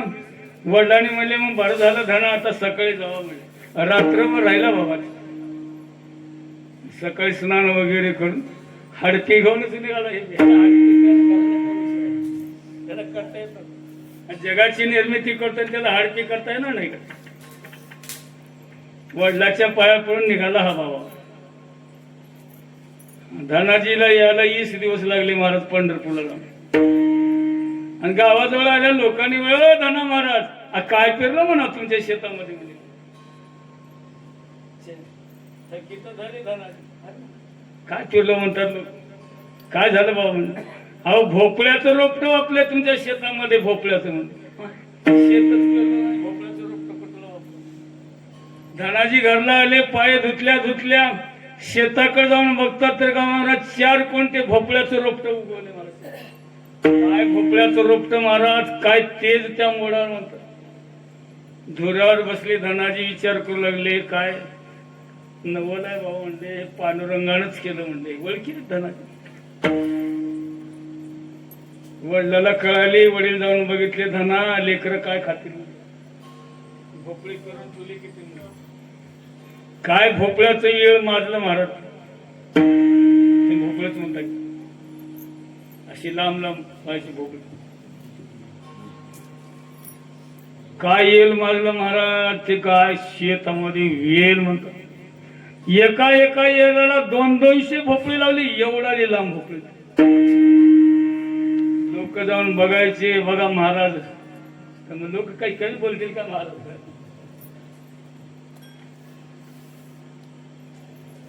गावामधले 4 जण गेले महाराज. धनावत महाराजच्या शेतामधले भोपळे आणून म्हणले भाजीला. चव जण गेले, 2-2 भोपळे आणले, आपल्या पत्नीला सांगितले चांगली भाजी करून दे. प्रत्येकाने आपापल्या घरी. त्याच्या पत्नीने भाजी नंबर 1ची केली, मला चटणी वगैरे तेल मसाला घालून जेवायला बसलं. तोंडामध्ये घास घातल्या गेल्या कडूच झर भाजी. पेरले ते पेरले हो भोपळे, कडू भोपळे पेरून ठेवले. आता कडू भोपळे झाल्यावर आता भाजीला आणतील काय ते भोपळे? कोणी जायला गेला मला त्यांच्या शेतामध्ये, कडू भोपळे पेरून ठेवले मला शेतामध्ये. सुतार गेला बोलत मागण्या करता, ओ धना महाराज घेऊन जा हे भोपळे म्हणे. शेतामध्ये बघितलं मला सुतारनं, हरभरा नाही, रब्बी नाही, गहू नाही, काहीच नाही, सगळे भोपळेच होते, लांबाचे लांब भोपळे. धना महाराज म्हणतात घेऊन जा हे भोपळे म्हणे. सुताराने विचार केला व लेकर तर खेळतील म्हणून ते भोपळे तोडले. भोपळे तोडून 4 भोपळे तोडून डोक्यावर घेऊन घरला येऊन दारामध्ये ठेवल्यावर पत्नीने विचारली ह्याला कशाला घेऊन कुठून आणला तू? धना महाराजच्या शेतामध्ये होती, भोपळे पेरून ठेवल्यात म्हणजे त्यांच्या शेतामध्ये काय नाही. बलूत आता काय म्हणलं ते बलूत ते द्या म्हणलं, ते घेऊन जावं म्हणजे काही हरभरा नाही, रब्बी नाही, गहू वगैरे काही नाही, उगा लेकर तर खेळतील म्हणून आणलं. लेकरांनी दोऱ्या बांधून महाराज ओढायला सुरुवात केली. त्याचे भोपळे आपटले आणि त्याच्यामधून गहू गळाले. काय शक्य? ऐसा संताचा महिमा आहे. गहू गळल्यावर त्यांच्या पत्नी मुलांना अरे बरोबर आहे थोडं मला ते दोरी धुवून ओढलं, आपटले का गहू गळ. एक भोपळा पडला तर 2.5 4 भोपळे आणलेले होते, 10 पायल्या गहू निघाले त्याच्यामध्ये. त्यांच्या पत्नीने म्हण पळा अजून त्या धनाची बाजूला. आता सुतार बाप त्यांच्या पत्नीला अशा लागली, सुतार बी निघाला, ओ धना महाराज भोपळे घेऊन जावं की लागले. सणाचे भोपळे होते. गावामधल्या लोकांना कळलं धना महाराजच्या शेतामधल्या भोपळ्यामध्ये घेऊन. गावचे लोक निघाले आता सरायचे भोपळे होते. मला सांगायचा विषय म्हणजे काय, धनाजी जाटाचे शेत पेरला आणि हळूहळू त्या भक्तीच्या ऋणामधून मुक्त झाला. हळूहळू पिढी ऋण होनिया रूपे देईल म्हणून तुकोबाराय वर्णन करतात. त्या भक्ताला सोडून एक क्षण देखील वेगळा राहू शकत नाही. हे अभंगाच्या 3ऱ्या चरणामध्ये होऊ न शके वेगळा, होऊ न शके वेगळा, होऊ न शके वेगळा, होऊ न शके वेगळा, होऊ न शके वेगळा, होऊ न शके वेगळा, होऊ न शके वेगळा,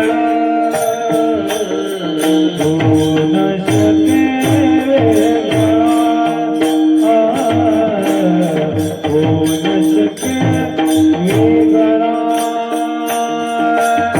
क्षण एक त्या निराळा, क्षण एक त्या निराळा, कोणी आरुत हळूहळू फेरी ऋण. क्षण एक त्या निराळा, क्षण एक त्या निराळा, निराळा, हळूहळू फेरी ऋण, हळूहळू फेरी ऋण.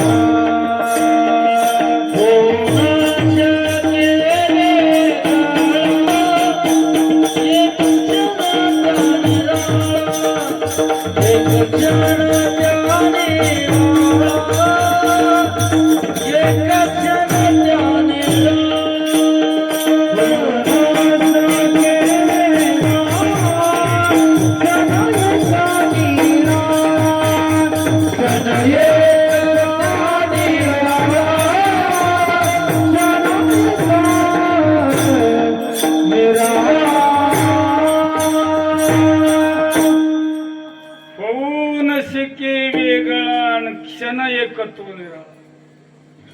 तो भक्ताला तो निराळा एक क्षण देखील बाजूला राहिला नाही.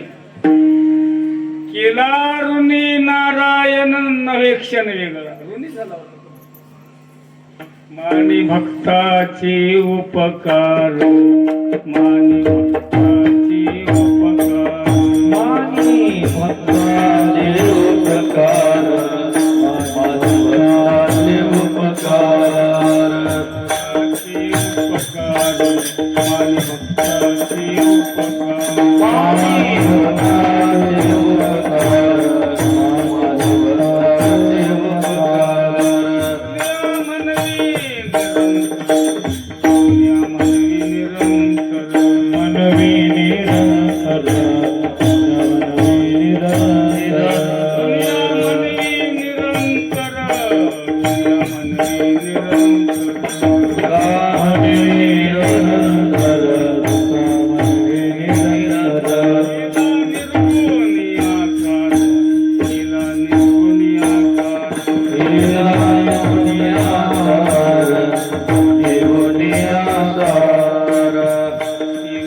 वर्णिता वर्णिता कीर्ती मुखे वर्णिता,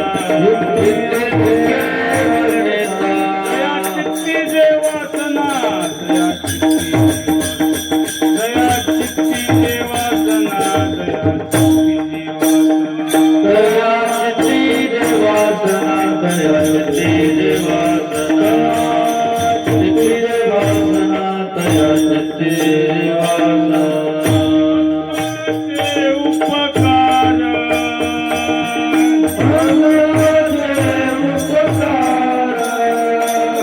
मनवी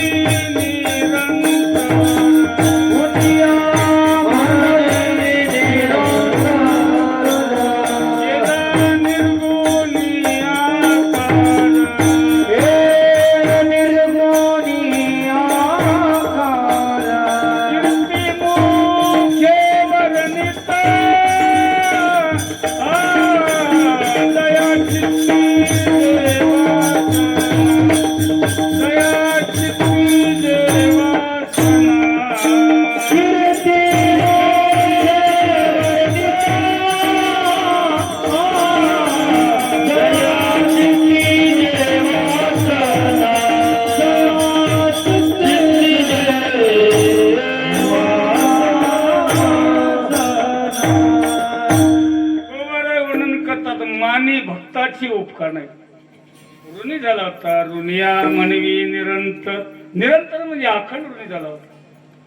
केला निर्गुणी आकार, कीर्ती मुखी वर्णिता, जया चित्ती जे वासना, ते तो पूर्वी तो नारायणा झाला भक्ताचा अंधना. भक्ताचाच अंधना झाला होता. पूर्वी काळामध्ये अंधन देत होते नाही. काय द्यायचे? गाई म्हशी तर देतील हो, पण श्रीमंत घरच्या माऊलीच्या हाताखाली दाशी म्हणून अंधन देत होते पूर्वी.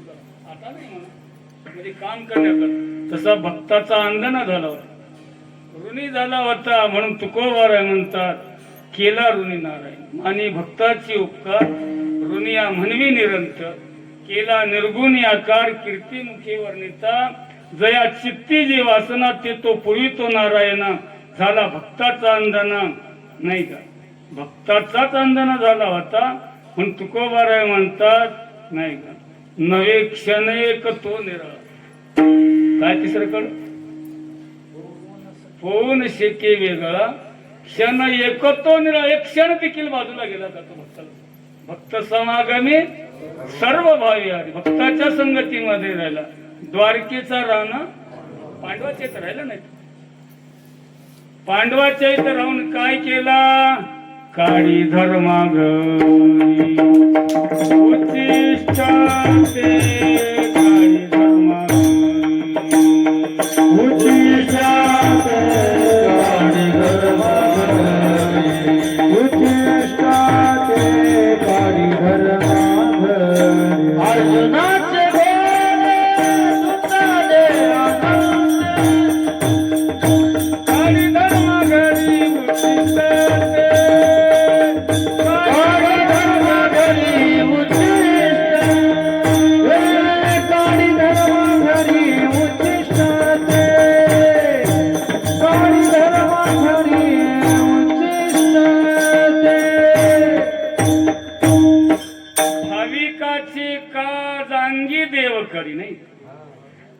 काढी धर्मागरी उच्चिष्ट उष्टे पात्र काढला नाही उगा काढलाय का उष्टे पात्र अर्जुनाच्या रथावर सारथीपणा केला नाही अर्जुनाचे रथी होय हा सारथी भक्षी पोहे प्रीती सुद्धा नाही अर्जुनाची घोडी धुतली आनंदी संकटे बहुते निवारी नाही अर्जुनाचे घोडे दिवला उगा दिवलाय का 51 जन्म भजन केलता अर्जुन काही एक जन्म भजन केलता का अर्जुन 51 जन्म भजन भगवंताचं केल्यामुळे देव ऋणी झाला होता अर्जुनाच्या रोमामधून कृष्ण कृष्ण शब्द निघत साधी भक्ती केलता का अर्जुन म्हणून भगवंताच्या खांद्यावर पाय देऊन रथामध्ये चढत होता अर्जुन उगा चढत होता उगा सारखेपणा केला घोडे जर रथाला लावलेले जर उधळले म्हणजे त्या युद्धामध्ये जर पळायला जर सुरुवात केली घोड्याला जर घाम आला तर आपल्या पितांबराने घाम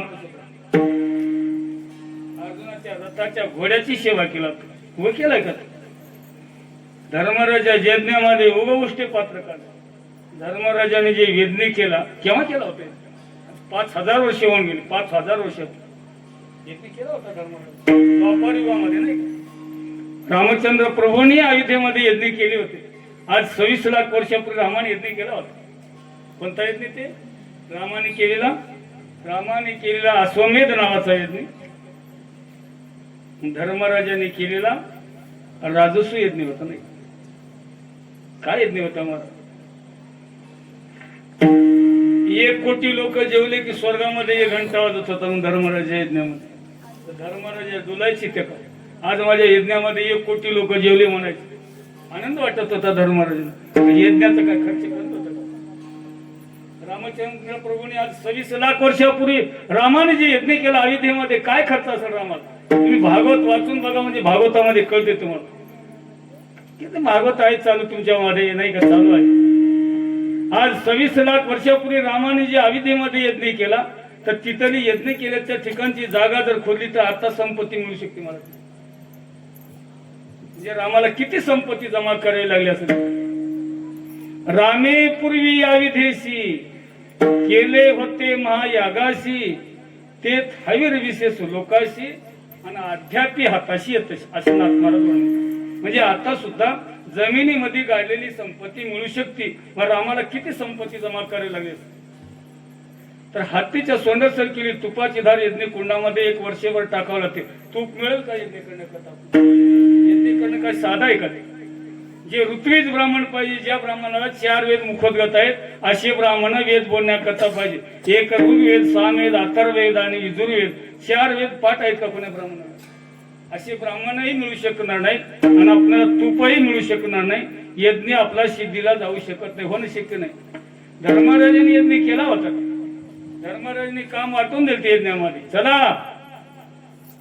आता सत्यामध्ये काम वाटून आहेत का कोणी आंतरण टाक हे ते काय कशाला बोलले काय करण्याकरता आनंद वाटण्याकरता काय तर आनंद मिळण्याकरता या बाबाला कशाला बोलले मटण चांगलं वाजले ते म्हणून बोलले आनंद घेण्याकरता ते काम नाही ते कोणी मर्दंग वाचा कोणी गायन करा कोणी आंतरण टाका किती गुणवान आहे ते म्हणण्याकरता चांगलं आहे मला आनंद वाटतो हे काम आहे ते हे यज्ञ ते नाम यज्ञच आहे कोणी पट्टी करा कोणी पंक्ती करा पंक्ती करणे काय फुकट आहे वाटलेलं पंक्ती करणाऱ्याचं केवढं पुण्य आहे अरे पंक्ती करणे पंक्ती उगा मिळू शकत नाही पुण्य लागत ते पंगत करण्याकरता वार करायला जीव घालत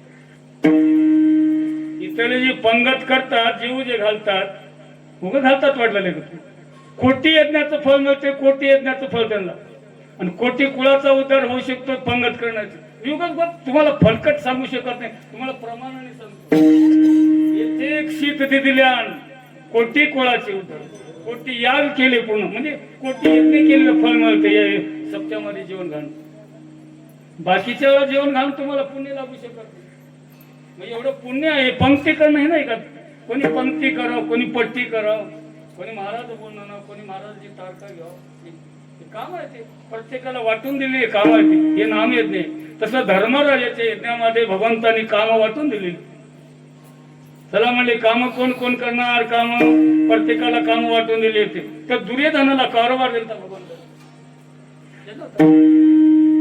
दुर्योधनाला कारोबार दिल्यावर पांडवाच्या पार्टीमधले सगळेच लोक नाराज झाले. पांडवाचा येते दुर्योधनाला कारोबार नाही वाईट वाटणार. दुर्योधन राजा होता. तर काही म्हणावं तिथं दुर्योधनाला कारभार का म्हणावं तर लढाई चालू होती. राजा होता. नीटला आदेश दिला असता त्यानं. झाला गोळ्या म्हणतो ना दुर्योधन. काहीच म्हणता नाही गेलं पांडवाच्या पाठीमधल्या लोकांना. उगा बोट चोळीत बसावं लागलं. धर्मराज दुर्योधनाला कारभार दिला. दुर्योधनाच्या पोटामध्ये कपट होतं महाराज. भगवंतानी कारभार दिला होता दुर्योधनाला, खरं आहे.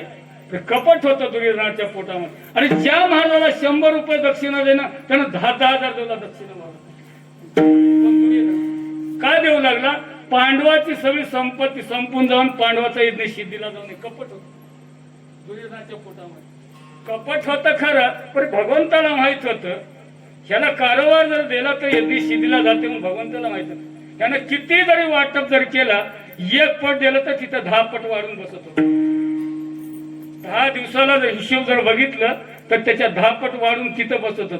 पांडवाच्या पार्टीमधली लोक म्हणू लागले दुर्योधन एवढं वाटप केला, सोनं दान देऊ लागला, पैसे दान देऊ लागला, आणि त्याच्या 10 पट कसं काय होलं इथं, एवढं कसं वाढू लागले ते.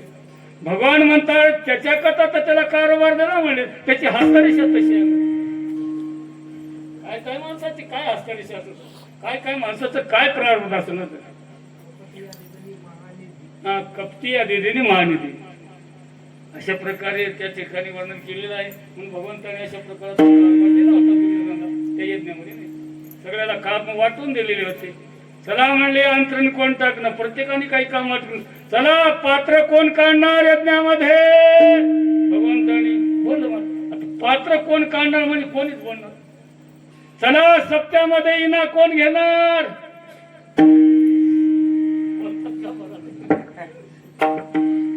बाकीचं सगळं करतो म्हणतील पण येणार नका महाराज म्हणतील. सप्त्यामध्ये इना कोण घेणार बोला, एकही बोलणार. भगवान म्हणले पात्र कोण काढणार बोला रे बाबा, कोणीच बोलायला. भगवान म्हणतात मी काढतो म्हणजे पात्र. छातीला हात लावला, अरे तुम्ही कोणी काढू शकत नाही तर मी पात्र काढतो म्हणजे. जगाचा मालक पात्र काढण्याकरता तयार झाला. काळी धर्मा घरी उच्चिष्ट ते उष्टे पात्र काढला. 12,833 लोक एका पंक्तीला बसत. किती लोक?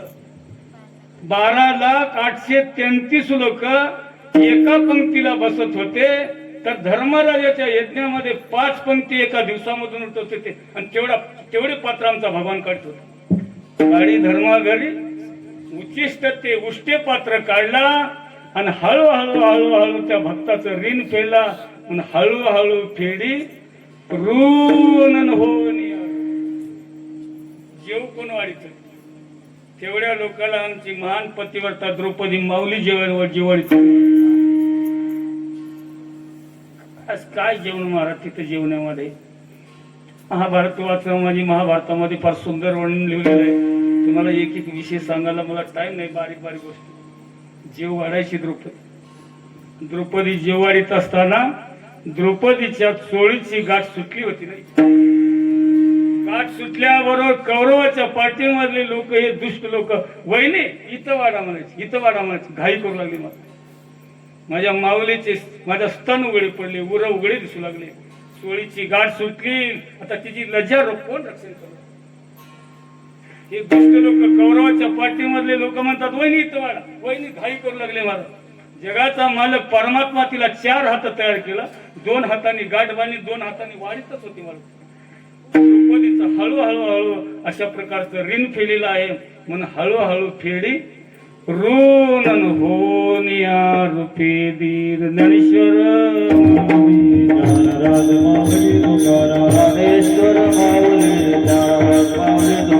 कीर्तिमुखी वर्णिता जया चित्ती जीवासना की तो पूर्वी तो नारायण ऋणी झाला होता. देवाला बहिणी किती होती? देवाला बहीण 2 होते. 2 होते बाबा. तुम्हाला विचारलं देवाला बहिणी किती होते म्हणलं तर 2 म्हणी जाऊ. आता ज्याला माहित नाही ते ना, आता तर पक्क ध्यान. कोणी महाराज विचारला किती बहिणी होते? 2 होते. कोणते कोणते? एक सुभद्रा होती, एक द्रौपदी होती. अशी 2 बहिणी होती. सख्खी बहीण कोणती होती? सुभद्रा. आणि द्रौपदी मानलेली होती. मानलेली बहीण द्रौपदी होती आणि सख्खी बहीण सुभद्रा होती. पण घरला कोणाच्या जात होता? द्रौपदीच्या जात. द्रौपदीचा भाव होता म्हणून जात होता. पण तुका म्हणे तुका म्हणे भक्तिभाव, तुका म्हणे भक्तिभाव, आणि तोच देवाचा आहे. भक्ती होती, भाव होता. काय भाव होता द्रौपदीच्या घरला जायचं खरं. सुभद्रेला वाईट वाटत होतं सख्या बहिणीला. का वाईट होत? माझा सख्खा भाऊ कृष्ण असून माझ्या घरला येऊ शकत नाही, तर द्रौपदीच्या घरला असं वाईट वाटायचं मला सुभद्रे. तर लय बहिणीला वाईट वाटू लागले म्हणून एक इळी घेतला हातावर. तुम्ही इळीच म्हणताय. कापायची हो. कांदे वांगे इळी हातामध्ये घेतला. पण ह्याला इळी घ्यायचं काही काम पडलं. हातामध्ये इळी घेतला आणि कांदे वांगे कापायला सुरुवात केला. मला कापीतच करंगळी आपली कापून घेतला. करंगळी कापल्या कळला रक्ताची चिळकंडी मारोवर जाऊ लागली. भगवान कृष्णाचं बोट कापले म्हणून मारत दाबायला सुरुवात केली. रक्त काही थांबायला तयार झालं. भगवान म्हणतात, अरे चिंदी घेऊन या रे बाबा. चिंदी लावल्याशिवाय रक्त थांबू शकतो. कुठं आणायची?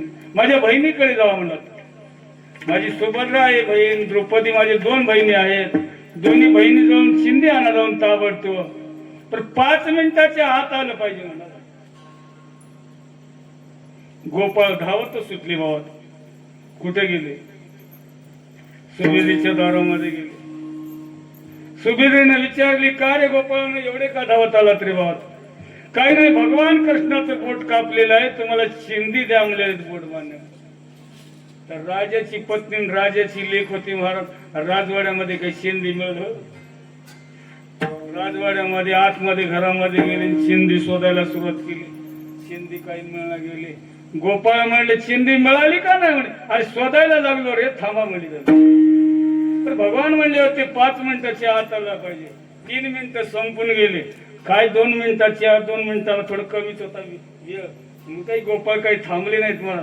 गोपाळ सुटलेच पळत आणि द्रौपदीच्या दारामध्ये गेले. द्रौपदीच्या दारामध्ये गेल्यावर धापा टाकीत आल्यावर द्रौपदी विचारायला सुरुवात केली, काय झालं रे गोपाळानो, एवढे का धापा टाकत आलात?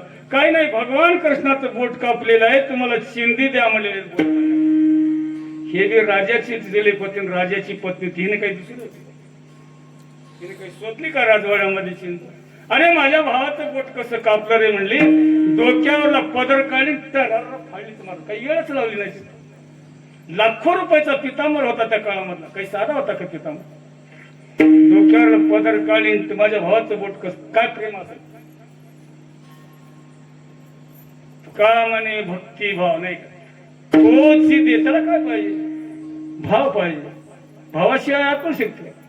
भाव बळे आकळे यरवी नाकळे कर्तळी आवळे तैसारी नाही. देवा कारणी भाव तस्मा द्यावे नलगे फारशी वीत झाले एक चित्त तरी बहुत. एवढ्यासाठी नका करू आता अंतरीची घेतो गोडी. पाहे जोडी भावाची. भाव जसा आहे ते बघतो. अंतर कसा आहे? काय प्रेम असेल मला. डोक्यावर पदर काढली, त्यावर फाळली. गोपाळाच्या हातामध्ये दिल्यावर गोपाळ लगे धावत सुटले. सुभद्रेच्या दारामधून पळतच होते महाराज गोपाळ. सुभद्रेने विचारली, गोपाळानो चिंदी कुठे मिळाली रे? द्रौपदी जवळ मिळाली. कुठेला दिली तिनं? डोक्याला पदर फाडून दिली. मी फाडून देतो. सुभद्राही मागे मागे आली, द्रौपदी मागे मागे आली. भगवंताच्या बोटाला चिंदी लावल्या बरोबर रक्त थांबलं. नाटकच केला होता मला. एवढाच ऋणी झाला. केला ऋणी नारायण ऋणी झाला. आणि ज्यावेळी धर्मराजाने सगळी संपत्ती पणाला लिहिली. काय महाभारतामध्ये त्याचं सुंदर वर्णन लिहिलेलं आहे. धर्मराजाने सगळी गाव संपत्ती, शकुनीची 105 भाव होते. त्याचं मूळ कारण कशामुळे झालं नाही काय? शकुनीचे 105 भाऊ दुर्योधनानं कैदामध्ये टाकून मारून घातल्यामुळे डाव गेला व शकुनी तुम्ही महाभारत वाचून बघा म्हणजे कळत उभं केला ना ते दररोज खाण्याकरता एक एक हरभरा देत होता शकुनीच्या 105 भावाला. त्या सगळ्या 105 भावाने विचार केले आपण एक एक जर हरभरा जर खात राहिलो तर आपण जगू कसं शकतो. हुशार भावाला निवडून काढतो शकुनीला निवडून काढून 105 हरभरे देतो. त्यांनी बाकीचे 104 भाऊ उपाशी राहून मरण पावले. शकुनी दुर्योधनाला शरण गेला. दुर्योधना माझे 104 भाऊ मरण पावलेले आहेत मी एकटा उरलेला आहे बिन पैशाचं बिन पगारीचं तुझ्या पक्षामध्ये राहतो आयुष्यभर काम करतो म्हणून शरण आला होता. दुर्योधन विचार केला 104 भाऊचे मरण पावलेले आहेत आता शरण आलेले आहे बिन पगारीचं बिन पैशाचं काम करतो म्हणते राहतो म्हणते माझ्या पक्षामध्ये ठेवून घ्यावा म्हणून दुर्योधन पक्षामध्ये ठेवून घेतला होता. शकुनीच्या पोटामध्ये एकच राग होता की माझे 104 भाऊ यांना खपिले त्याची 100 भाऊ कसं खपावं तर म्हणजे नाही दिलं नाही का महाभारतामध्ये म्हणजे दुर्योधनला पटायची शकुनीची गोष्ट. धर्मराजा दूध खेळण्याचा नाद आहे त्याला बोलून घ्या मी खेळण्यामध्ये पटायचं आहे मी डाव जिंकलो म्हणजे ती संपत्ती तुला मिळेल. कपटी होता ते शकुनी हे सगळी संपत्ती महाराज धर्मराजाला बरेचशी लोक सांगितले होते खेळ नको पण नादच होता खेळण्याचा महाराज. काही माणसाला सांगा बरं ह्याच्यामध्ये जाऊ नको बाबा खेळू नको मध्ये प्राशन करू नको पत्ते खेळू येतो आम्हाला शान आहे नाही मार त्यांना ऐकू शकत नाही कोण. धर्मराजाला नादच होता तशा प्रकारचा खेळ. धर्मराजाला बऱ्याचशा लोकांनी सांगितले ते मान्य केलं नाही खेळण्यात सगळी संपत्ती पणाला लावली होती काहीच राहिलं नाही. धर्मराजा उठले डावामधून निघून चालले. काही लोकांनी तसं जायचं नसतंय म्हणले धर्मराजा म्हणले का म्हणले सगळी संपत्ती गेले राज्य गेलं धन गेलं काहीच नाही त्या लावण्याकरता काय लावू म्हणलं तर काय लावू तुमचे भाऊ तर आहेत की अजून बायको आहे म्हणले लावायला. तेव्हा धर्मराजा पिरले भाऊ पणाला लावले तेही डाव शकुनीने जिंकला. पुन्हा द्रौपदीला पणाला लावल्यावर ते बी डाव जिंकला. सगळ्याच लोकांनी मोठ्याने गर्जना केली दुर्योधना आता द्रौपदी तुमची पटराणी झाली म्हणले आता पांडवाची राहिली नाही म्हणले. दुष्ट लोक लगे आदेशच दिला मला राजा होता ते जाऊ रे म्हणला घेऊन ये म्हणला द्रौपदीला ही आमची पटराणी झाली म्हणून जाऊन सांगितले तिला बिचारीला तू आता पांडवाची पटराणी राहिली नाही आता दुर्योधनाची झालेली तुला दुर्योधनाचं बोलणार चळ म्हणले. छातीला हात लावून सांगितली. धर्मराजा लावणारा कोण म्हणले मी 5 जणांची आहे त्यांनी लावणारे कोण नाही दुर्योधनाची पटराणी नाही मी पांडवाची पत्नी आहे मी येऊ शकणार नाही जाऊन सांगा. दुर्योधनाची शोक लोक आले सांगितले दुर्योधनला अरे तसा येत नसेल तर केस धरून ओढून आणला राजाच होता महाराज. भर सभेमध्ये केस धरून वडूत आणले महाराज. केस धरून वडूत आणल्या बरोबर सगळेच लोक होते नव्हते का कृपाचार्य भीष्माचार्य द्रोणाचार्य होते अधिकारी लोक 5 पांडव असे बसले नव्हते का. सभेमध्ये आल्या म्हणलाय मला सुरक्षा दुर्योधन म्हणू लागला द्रौपदी तो आता पांडवाची पटराणी राहिली आमची पटराणी राहिली बसमान मुठा तुला लाज वाटते का मांडव बस माझ्या धुमाची गदा बसून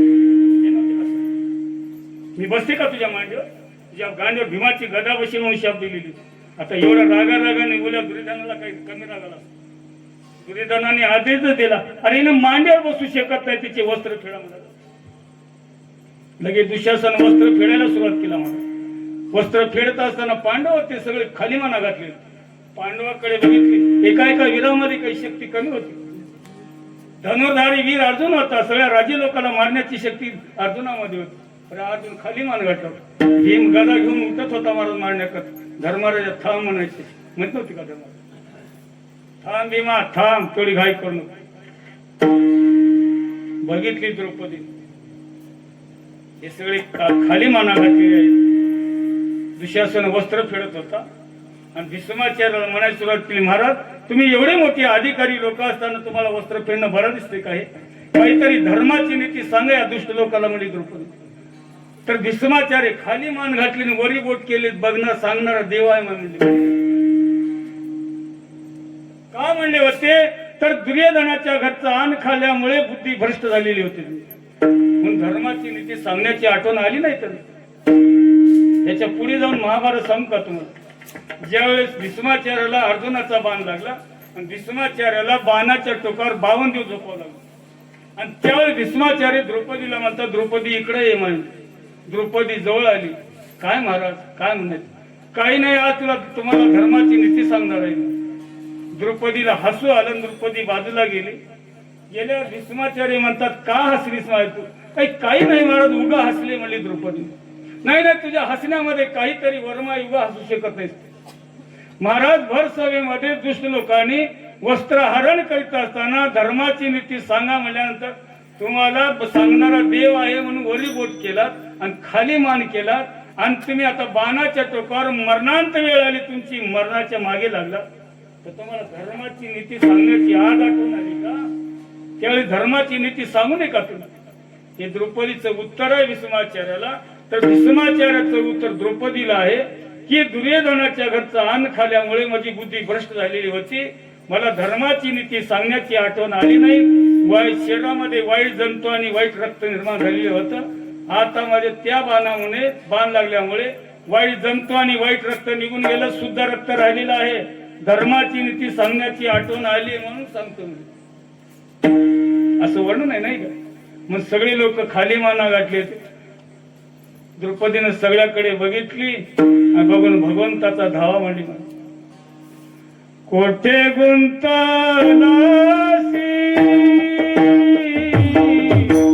द्वारकेच्या राया, कोठे गुंतलासी द्वारकेच्या राया,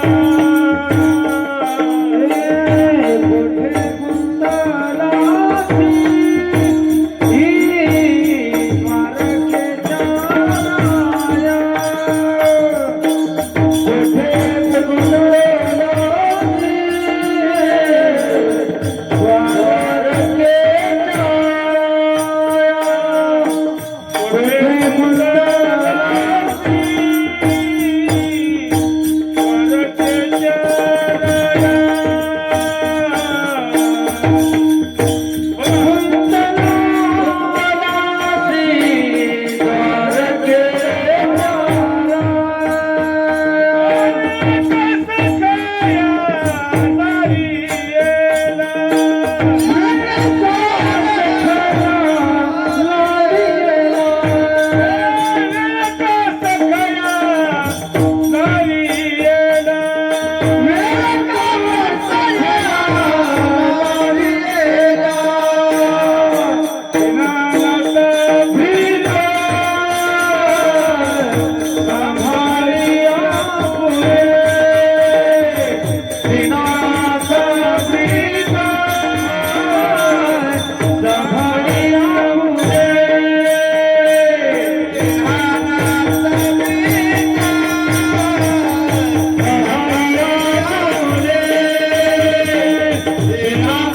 दुर्योधनाचा भाऊ म्हणणारा विकर्ण होता. विकर्णानं म्हणलं, वहिनी 1000 वर्षी जरी देवाचा धावा म्हणला तर येऊ शकणार नाही.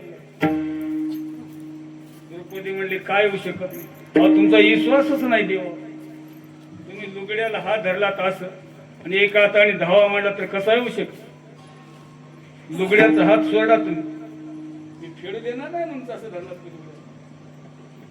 लुगड्याचा हात सोडून घाला भार, तुका म्हणे भार घातली यावरी, होईल कैवारी नारायण. तुका म्हणे घालू कयावरी भार, वाहू हा संसार देवा.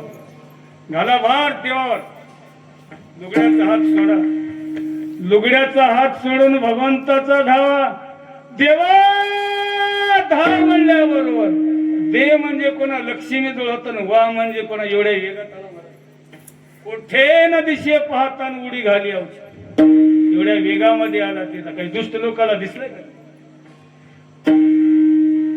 सभेमध्ये आला. सभेमध्ये येऊन काही तिला वस्त्र नेशिला का हाताने? वस्त्र नेशिला नाही. हाताने जर मी वस्त्र जर नेशिलो तर माझी द्रौपदी कुठंतरी उघडी दिसेल. या दुष्ट लोकाला माझ्या द्रौपदीचं शरीर उघड दिसेल म्हणून तिच्या अंगावर स्वतःच वस्त्र झालं. आहे ना नाथ महाराज वर्णन करतात. भागवत वाचा म्हणजे कळत तुम्हाला. द्रौपदीशी देता वस्त्र घडी, नेसता दिशेन ती उघडी, या लागी मी लवळ सवडी, नेसती लुगडी सोय झालो. नेसणारेच लुगडे झालो रे उद्धवा म्हणतात. आणि नेसणारेच लुगडी जर देव जर झाला तर द्रौपदी उघडी दिसते. स्वतः देव नेसणारे लुगडे झाला होता. नेसणारे लुगडे नाही का? किती नाथ महाराज सुंदर वर्णन करतात. तर देव नेसणारे लुगडे झाले तर उघडे दिसेल का? किती लुगडे फेडला ते? 100 फेडला, 200 फेडला, 300 फेडला, 500 एवढा ढिगच लागला. एवढा मोठा ढीग लागलेला होता. 900 लुगडे फेडले, 950 लुगडे फेडले तरी लुगडे निघतच होते. देवच वस्त्र झाला. 960 झाले, 70 झाले, 80 लुगडे फेडले, 90 लुगडे फेडलं, 990 तरी लुगडे निघत होते. 991, 92, 93, 94, 95, 96, 97, 98, 99, 999 लुगडे फेडले. झालं त्या चिंदीला, हाताला बोटाला बांधलेली जी चिंदी होती त्या चिंदीमध्ये 999 धागे होते. एका एका धाग्याला एक एक लुगडं झाला. ती देवच वस्त्र झाला होता. द्रौपदीचं ऋण फिटलं. द्रौपदीचं ऋण फिटलं तरी दुःशासनातून वस्त्र फिडितच होतं. पुन्हा पितांबरच धारण केला झालं तिच्या अंगावर. म्हणून पितांबर धारी सुंदर जो, कुणाला विटेवरी पितांबर धारी सुंदर जो. पितांबर धारण केल्याबरोबर, पितांबर देव झाल्याबरोबर त्या दुःशासनाचे डोळे झापले. सगळ्याचेच डोळे झापले गेले आणि त्या पितांबरामधून अग्नीच्या ज्वाळा आकाशाला जाऊ लागल्या. ए दुःशासना, त्या पितांबराला हात लावला तर आता मरतोस की नाही? हात लावायची ताकद नाही मला. द्रौपदीचं ऋण अशा प्रकारचा हळूहळू फेडला. म्हणून हळूहळू फेडी ऋण होनिया रुपे देन तुकारा.